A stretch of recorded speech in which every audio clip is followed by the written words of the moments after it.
Hey, what's up, rock stars? It's Rox coming to you today with a review for Love and Marriage Huntsville, Season 3, Episode 13. You guys, I did a little too big last night. I'm a little bit hungover. I just can't drink like I used to. I just can't. Anyway, you guys, bear with me. We gonna get through this so I can go lay down, child. Okay, the review. Let's go get to it. What does that mean? Let's get to it, shall we? All right, you guys, so the show opens with Destiny. She has a photo shoot with Hype Hair. It looks like she's going to be on the cover of the magazine, and she's friends with the owner of the magazine. And, you know, with her being in the beauty industry, the hair industry, like, this is perfect. Okay, she's real excited about it. She has her dad down there to see her in action, and the dad is so proud. You know, he gets emotional and says that he wishes that her grandmother was there. He knows that the granny is smiling down from heaven. She was like, "Oh, daddy, don't cry." You know, the daddy got all emotional. I said, Charlotte looked like he just sat down and got to crying. I know it was edited and everything, but anyway, so she does her photo shoot. And she also had invited Letitia. Letitia gets there, and, you know, after she gets a break, she's telling Letitia, like, "That's my daddy, and we're going to introduce him to Wanda." And Letitia was like, "Oh, yeah, he don't want them problems." I said, "Girl, you right about that." Okay. But Destiny was like, "Don't let the smooth taste fool you." Okay. Daddy got it in him, too. He ain't never been married. And, you know, I guess why start with Wanda, if you ask me? But anyway, so Destiny and Letitia, they sit down and have a little conversation. They haven't seen each other since Vegas. Letitia tells her how proud of her she is, that this is her year, you know, she's arrived, you know, things is happening for her. Look at her, a boss on top of the, I mean, on front of the magazine. Like, girl, you are doing it, you know. But like I said, she said it was a crazy year, and Destiny was like, "Yeah, but you can't cry over spilled milk, you know, just got to keep moving forward." But anyway, how you feeling about the Vegas trip? And Letitia was just like, "Well, the whole point of me having the Vegas trip was so that, you know, we could bond in friendship." And Destiny was like, "Well, do you feel like that happened?" And she says, "Well, you know, we had some off parts. Of course, Tiffany, being who she is, she made it very difficult to, you know, even give her a chance." And Destiny was like, "Yeah, you guys, Destiny still don't feel it for, she don't see it for Tiffany. And it's okay, but, you know, on these reality shows, we got to force these friendships." Okay, she says that Tiffany still has the inability to read a room. She feels like they don't even really know Tiffany. Tiffany knows everything about everybody's relationship. Okay, but Tiffany ain't shared nothing other than the fact that she surprised Lewis on the ball field. Okay, so maybe it's time for Tiffany to open up and get a little bit more transparent about her relationship. Okay, both Letitia and Destiny agree on that. Destiny feels like one of the reasons why her and Tiffany haven't been able to really connect is because she got a damn guard dog sitting on her shoulder that would be Mel. And if Mel would just get out the damn way, you know, we grown, we women, we know how to talk it out. You know, it ain't always got to be fisticuffs. You know, let us handle it, and then, you know, we'll go from there. So I guess Destiny feels like maybe they can do it. It's just, you know, they've been at each other's necks because Mel inflames Destiny, and she comes at her like a pit bull. So Letitia says, "Well, maybe you guys just need to have a one-on-one as we always do on these shows. Okay, maybe you guys need to just sit down and talk." So Destiny was like, "Yeah, that might be helpful." But Letitia was like, "I don't know why Mel is always taking up for her, because Tiffany is Tiffany, and Tiffany can definitely take care of herself, as we've seen." Okay, so Mel just kind of instigates and just inserts herself and makes shit harder. What about Kimmy? How did you feel about Kimmy and all? And you know, this is the part when Letitia was just like, you guys, Letitia. Oh, I try so hard with Letitia. She has such an ability to play the victim. You know, she said that she wishes that Kimmy would speak out for her more. I don't really know what that even means.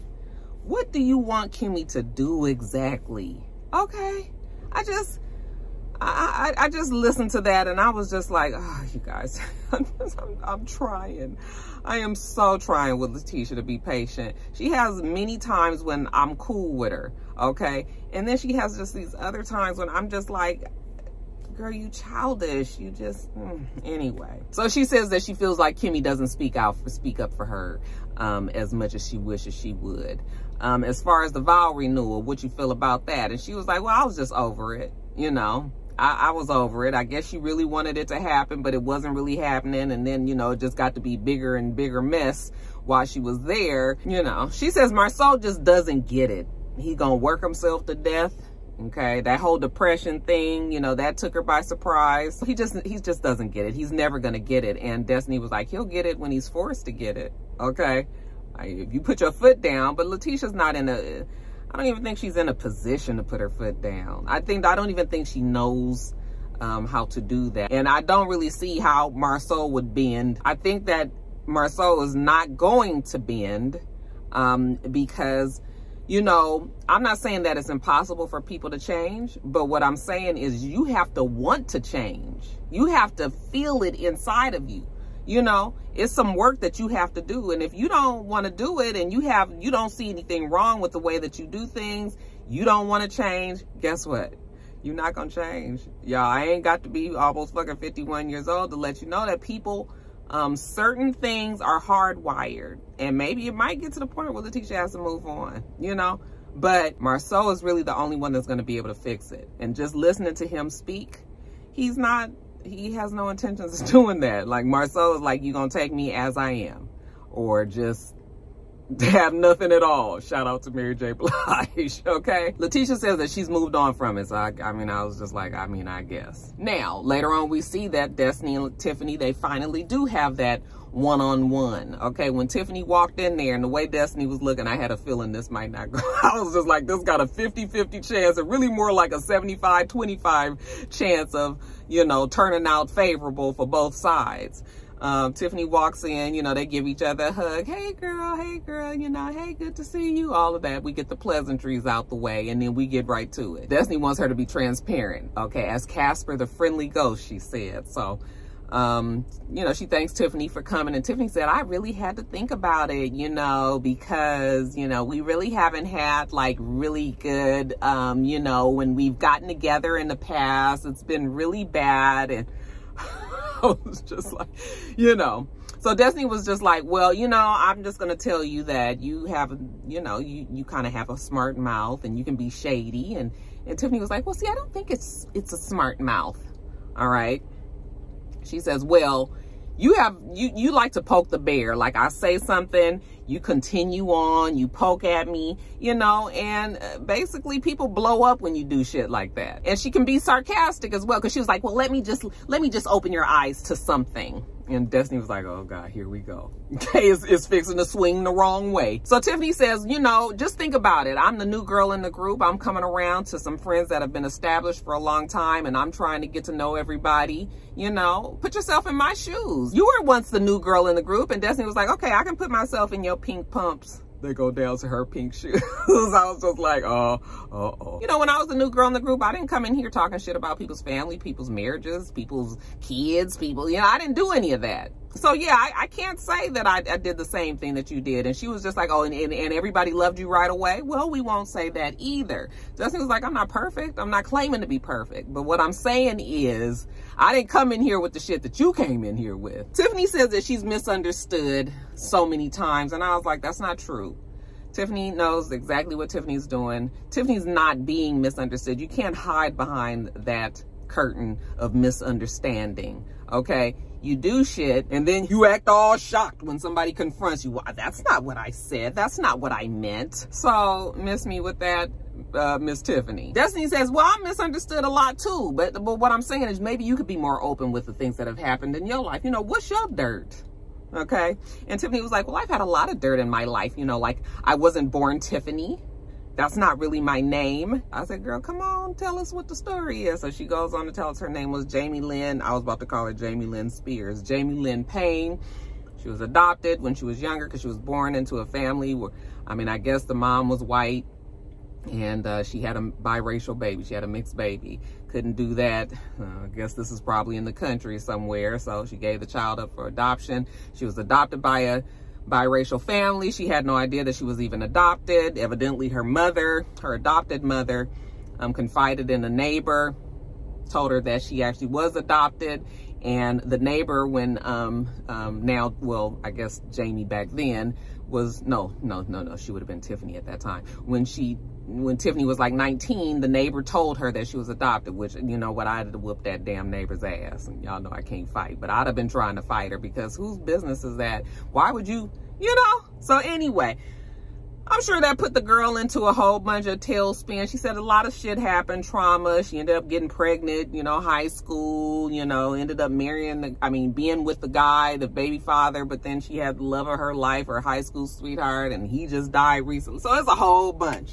It's a lot going on with Tiffany. Okay, I said, girl, you better spill it before but this is gonna open it up, honey. People about to be digging all in Miss Tiffany's life. So Destiny was like, oh, okay, she's an empath, you know, and she's sympathetic to this kind of thing, because she was actually raised in foster homes too. You know, her mom had and still has a drug addiction, so, you know, she can relate with her on that. So that kind of opens up Destiny a little bit more to Tiffany. So they do have some things in common. And maybe, just maybe, Tiffany uses her bitchiness to deflect. I was like, I mean, I guess we can give people that excuse if we want to, right? I mean, I guess we are a product of our childhood. So, I mean, still don't like her. Tiffany says that her shit was taken out of context with things that she said to Destiny or about Destiny. You know, she does apologize, though, for bringing up LeBeric, because maybe she shouldn't have did that. And she's got to learn how to refine herself. And, you know, Destiny was like, you know, that's fine. I think we are trying to rebrand Tiffany. I think that the producers, including Carlos, probably knew that the people weren't really going to like Tiffany that much. So I think that Tiffany is trying to not be the most hated on the show. Tiffany says that she's about to celebrate her anniversary and she wants to invite Destiny to her party. And Destiny says, you know, absolutely, she'll be there. So good for them. Now, let's talk about Letitia going to Dr. Frantic. I call him Dr. Frantic because his face is sort of like, hey, Letitia, you know. He cracks me. He looked like that damn real stressed out emoji on your phone. But anyway, she's there by herself. Okay, because she said, you know, because my soul said that he not really, you know, that's not really for him. So what brings you back? And she says, well, you know what? When I first came, I came because I felt like I was doing everything in a marriage, basically. You know, she's the wife, she's the mother, she's the everything. And she, you know, she's back really because of that. He was like, oh, so you're married though, right? And she was just like, yes. And he was just like, well, what's the problem there? Why isn't he helping out? And she says, well, you know what? I have 4 kids. You know, when it comes to like Marceau and doing stuff, you know, around the house, Marceau is her oldest boy. But the conversation, we do find out some things. I think Letitia does open up herself and, you know, just kind of share maybe some of the reasons why she's the way that she is. She says that she was raised by her mom, Wanda, and you can imagine how that was. And she said that she didn't have no man in her life growing up. It was just her and her mother. And she said, and then her grandmother didn't allow the man to do anything. You know, it was like the grandmother catered there from that time. And again, you got to remember, this is the country. The grandmother didn't let the man do nothing. She like catered to her man. So that's kind of how Letitia has seen it. So when she got with Marceau, she was, you know, this whole man thing was new to her. And she said that, you know, they got together and he was like, well, did he say love you? Was he affectionate? She said, yeah, he was very loving and affectionate. You know, he would say, I love you. He was affectionate. And she was like, and that's just not what happened in my family. We weren't the type to say, I love you. But, you know, my mom, they gave gifts. That's how they showed how they loved you. And, you know, gave gifts and spent time. So that's what it's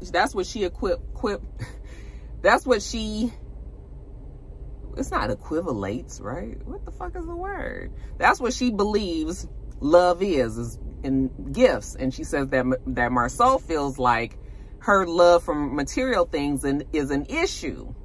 Okay. I was listening to the conversation though, and I was just like, I mean, he did bring up something about, you know, you want nice things and all, but I don't know if that's like the main issue. And she was making it seem like, you know, so I was just listening and I was like, I mean, I guess. So anyway, he was like, so, you know, you feel like the material things show that they love you. And she says, yes. Okay. And so her love language is, you know, receiving gifts. My love language is acts of service. Okay. Bitch, if you clean this house, if you take my car to get gas and get it washed, okay, them the kind of things that make a bitch almost cry. Okay. I don't give a damn about material things because I can buy what I want for the most part. We get a little deeper. She's talking about her relationship with Marceau, you know, how they ended up getting together in her senior year in college, you know, that she ended up getting pregnant. And I kind of think that changed the whole trajectory of her life after that. You know, now she's pregnant. She's got Marceau. She ends up having the baby. They end up getting married. And now she's looking at her life like, I'm not really sure if this is the life that I, you know, pictured for myself. And I was like, oh, well, I can give you the answer to that. No, it's not. But you know what? And this is not nothing bad. There's many women out there, and even men out there who have, you know, who have a life that's different than what they pictured. Okay. Many things happen in our lives that changes those things. That's all a part of life. Life changes, things happen. And, you know, you'll turn around and you'll look, and 15 years later, you're like, this is nothing like what I pictured for my life. And I don't even think that that's bad. Okay. It's just different. It's just not what you thought. That doesn't mean that you can't be happy in the differences. It's just not what you thought it was going to be, you know? But that also comes with being married. Married a lot of times is about sacrifice. I'm about to be on my soapbox, you know. It's about sacrifice. And, you know, sometimes you have to make these choices that's going to be for the greater good, the bigger picture. You know, it's not just you any longer. Now you got a kid and you got this man and you guys are together. And, you know, so now you've got to consider two other people's feelings, even if the kid can't think for themselves, you know. And all of those things go into weighing whether or not you are going to be in this new, you know, this other version of your life. And, you know, people just have to roll with it because this is the hand that you were dealt now, you know. And if you can't deal with that, then yeah, it might be time for you to move on. It might be time for you to leave. But like I said, you got to weigh everything. Like, everything has to be considered. It's not just what you want to make yourself happy.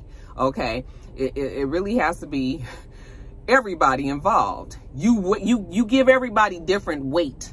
Okay. The happiness of your spouse, the happiness of you, you know, the happiness of your children, you know, the way things have worked all this time. Like, you got to figure out what's the most important in all of that. And then you just kind of go from there. So, I don't think it's bad that her life is different than she thought it was. I just feel like, you know, she's at this crossroads now where she's trying to see if she's still willing to sacrifice, you know. I still honestly don't see Letitia leaving Marceau. I don't see it. But, you know, stranger things have happened. I mean, so we'll see, you guys. But anyway, so she talks about Marceau being depressed.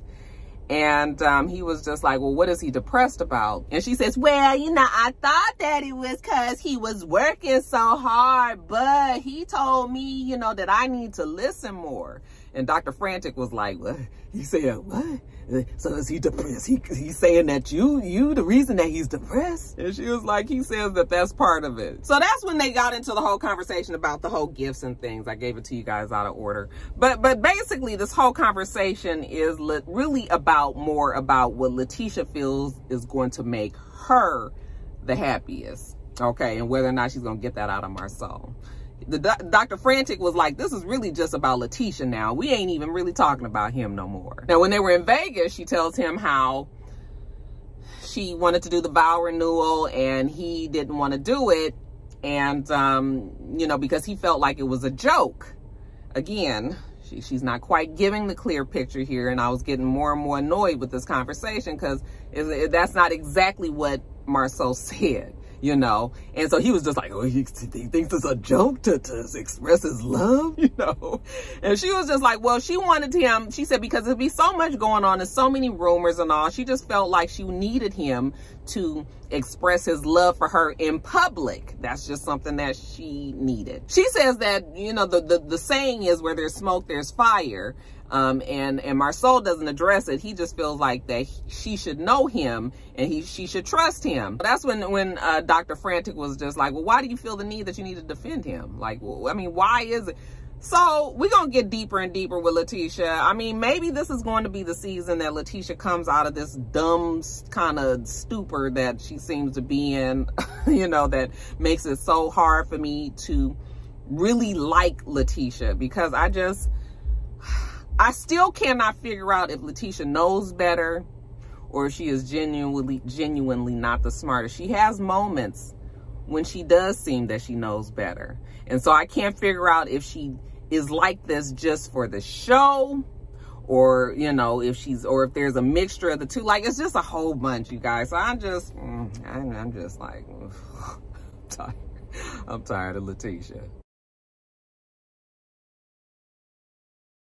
All right, later on, we see Martell go visit Maurice. You know, Maurice is working hard. He's talking to Millie and telling her, you know, with the credit business and the lawyering that he's doing, he's just really busy. So he needs her to pick up the ball and, you know, juggle all these balls for him. She was like, as if I don't already have all the damn balls. Nigga, get off this phone. Anyway, Martell comes in. And to make a long story short, Martell is trying to get his credit right. He's about 100 pounds, you know, he's about 100 pounds bigger, but he's about 100 points lower than he was before this divorce. This divorce really did a job on him. He ain't got no money. His credit is bad. At one time, he was able to walk into any bank and get whatever he wanted. Now, not so much. Martell is going to be filing bankruptcy.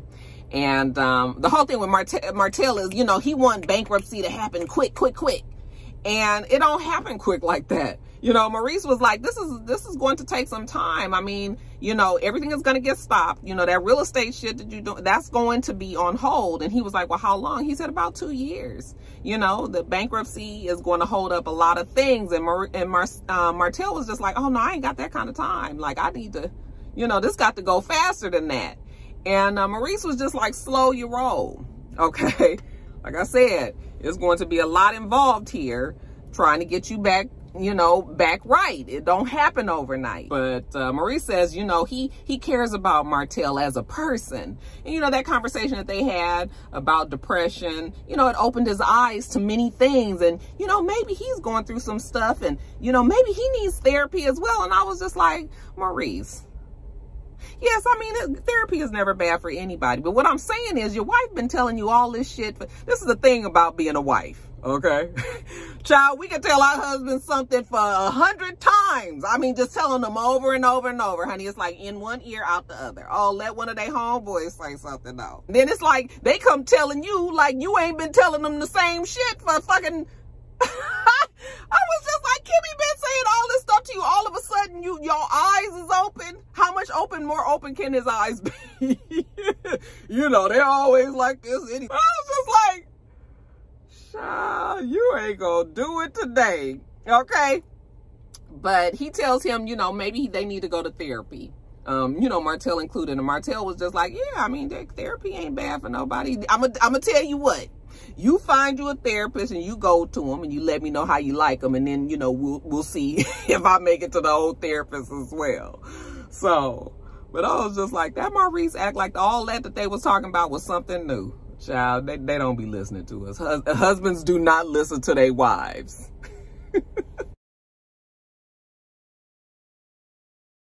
Now let's jump over to Marceau and Martell. So Martell goes to see Marceau, you know, goes to see him at the office, and Marceau is looking over the plans for his new home, you know, for Marceau Manor. What's the name of it? Scott Compound or whatever. So, but the real reason why Martell is there is because, you know, he's still trying to do this thing with 47 acres or whatever the hell it's called. He's working with the developers, and you know, he's still gonna be working with Chris, and something about he just needs to hook up with a person that has the general contracting license so that he can do the build. And I was just like, wait a minute, what? The last that we heard, him and Chris weren't working together because Chris was going to be working with Mel, and Chris had already said that the developers didn't want to talk to Martell. Now, we already know that Martell ended up talking to the people and that they are willing to work with Martell. But I still didn't understand where Chris White, all of a sudden, he's like, me and Chris gonna work together and we gonna do. And I was just like, wait, what? Chris was supposed to be working with Mel. You know, that's the last that we heard as far as Chris was concerned. So he said that Chris is coming down there, you know, gonna come with and talk to them at this meeting, and they, you know, they're gonna get it all situated. And Marceau was just like, well, wait a minute. So you're going to be trying to work with Mel? Do you really think that that's going to work? And, you know, Martell, always the most ignorant. He was just like, yeah, you know, I think we, you know, at the end of the day, we family, and, you know, we always can work together. And I was like, nah, nigga, you guys are not Tarek and Christina, okay? Y'all watch Flip and Flop on HGTV. Now, them some motherfuckers that knew where the bag was and still know how to get to it. They got divorced. Okay, he ended up getting remarried. She ended up getting remarried and got divorced again. But guess what? They still getting to the bet to that money. They still doing it. Now, granted, you know, it wasn't no infidelity that we know for sure. I mean, didn't no baby turn up. So, I mean, that changes the dynamics, I guess. But what I'm saying is, Mel and Martell is not in the same position to be working together. It's too much bad blood there. I mean, when you go and have an illegitimate child and you married and you got 4 kids and you guys had all this business built up, and then, you know, a bitch is bitter and mad, and, you know, rightfully so, and you still kind of acting like you ain't done nothing and still trying to put the blame on her and everything. Like, no, this is not going to work. If Vegas didn't show you anything, it should have showed you that you and Mel cannot work together, at least not right now. Honey, Marceau was looking at him like, nigga, what channel you watching? What TV show is it that you been looking at for the last, you know, 12 weeks? Because from what I see, y'all can't work together. And so when Chris gets down there, I said, okay, now Chris gonna clear it all up for us. Honey, I don't know who done got to Chris, but I was like, honey, I guess Martell must have threatened his ass and was like, look, nigga, if you want to be on this show, you better drink this Kool-Aid, you know, because when Marceau asked Chris, did he think that Mel and Martell could work, you know, together on this project? And he was like, well, I think that they're both adults and they'll conduct themselves that way. And I was just like, what? I was so confused. I was like, you said yourself that Mel and Martell have too much drama. But now, all of a sudden, you think that they can conduct themselves as adults? Chris. I was just like, that Martell must have hemmed that nigga up in the corner some damn where, had him scared, because he was, I mean, he completely changed. So Marceau was just like, well, look, of course I would like to do this. I mean, Martell's my friend, and I would like to do this. We've worked in the past, you know, and business is business. And now he ain't really too sure if he want to be mixing friendship with business again. Everything got to be right. And I was just like, Marceau, I would not go there if I was you. So later on, we see Chris, and now I'm not really sure how I feel about Chris. I feel like I need to get my good cat eye on this nigga, because when he sits down with Mel, it's a whole different feel. I don't know about you guys, but it's like a conspiratorial tone when Chris talks to Mel. When he's talking to Martell, it's like, okay, yeah, we can do this. But when he's talking to Mel, it's just sort of like, I talked to Martell and he wanted to talk about building on 47 acres. Like, girl, can you believe it? I mean, halfway gossiping with Mel. And I was just like, nigga, you gonna need to, you on this fence. You riding this fence hard. Either you're gonna be on Martell's side or Mel's side. Now, you know these two are at each other's throats. For you to keep up with this, it ain't right, y'all. And I'm telling you, I told you guys earlier in the season that something was off with Chris. And now I'm just feeling like, yeah, this nigga is not the most loyal. And I guess you don't have to be loyal in business. I guess you don't have to. But how you gonna do this with both Mel and Martell and be trying to play both sides of the fence? All three of you guys need to get together, and then we gonna see how he gonna fucking act. But anyway, she was just like, I don't know if you talked to Martell about them damn acres or whatever it's called, but you know, she thinks that she wants to do this. After the fight at the coffee shop with Martell, I have decided to put less of an effort into how Martell feels and more of an effort into my children and my business and what it takes to move forward. So she wasn't sure if he had talked to Martell. And like I said, he was just like, oh yeah, I talked to Martell. Like, can you go get ready for this? You know, I was just like, Chris, you ain't right. He was mad that I came and talked to you.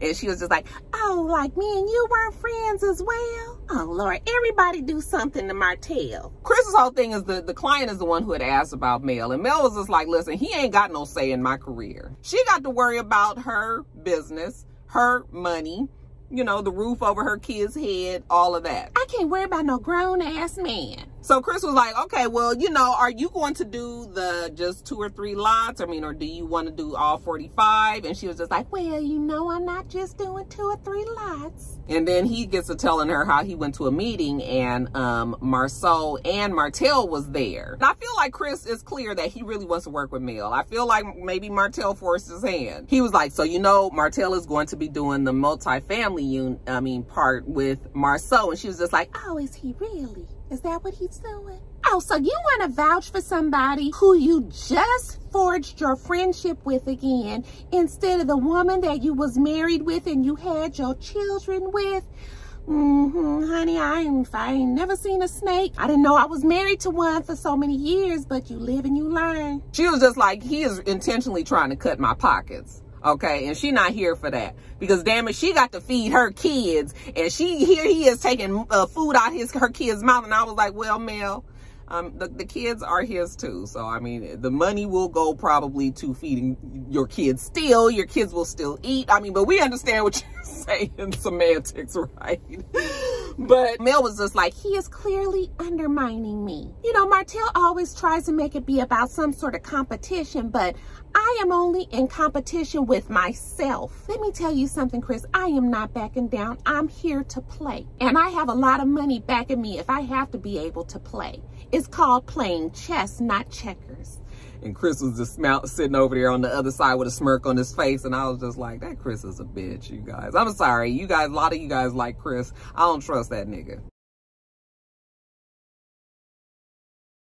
All right, you guys, that is it. Let me get off of here. Make sure that you rate, comment, and subscribe to the channel. I'm itsrox. The channel is itsrox. Everything else I do will be in the bottom bar.